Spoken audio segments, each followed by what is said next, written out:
Okay, guys, so I posted something on LinkedIn and I wanted to explain it in case the picture was a little confusing. So here you see that there's a chart, right? And it's increasing, but it's kind of sort of flatlining. So AI models, they've been improving in terms of the number of parameters. So we crossed the ant brain, which has around 100 million connections with GPT-2, right? And then with GPT-3, we crossed the rat brain, which has around 100 billion connections.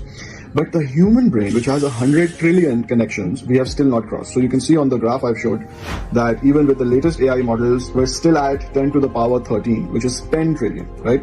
The human brain is still one order of magnitude more, which is 100 trillion. And why we're not being able to do it? So now you have to think about it in terms of basic economics, that you sell something for more than what it costs, right? So if you look at the revenue companies like OpenAI or Anthropic, which is behind Claude, etc., are generating compared to what it costs them to provide that service, that is where you will find is a possible hidden insight into where all of this is going. Now, what do you need to compare it with? You need to compare it with the human brain, how much electricity or how much power, and the unit of power is watt. Now, this is my estimate that the human brain, which has 100 trillion or 10 to the power 14 synaptic connections, uses only about 20 watts. Extremely energy efficient, right? And this is of course natural, that we eat a little bit of food and just with 20 watts, you have this 100 trillion synaptic connections. And to get that, you have to spend so much in terms of not just the electricity that a data center needs, but the chips and you know, the water, the running of the entire thing, the depreciation. So then the question really becomes, have we been thinking about this the wrong way? In the sense that usually people think that, oh, AI is going to replace the low level jobs first. Well, I don't think it's going to be like that, because it's the higher level jobs that are taking up more money.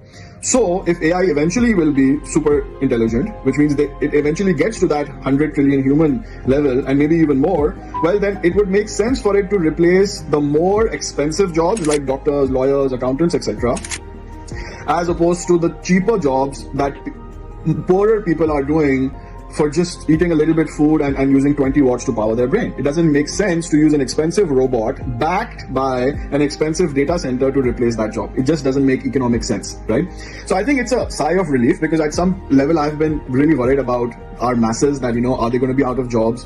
And I think I slept very nicely last night once I realized that the poor people have a very, very low chance of losing their jobs. It is the rich, the white collar workers that are at higher risk. Now, what should they be doing, right? And let's say, for example, if I'm a white collar worker, what should I be doing? Well, maybe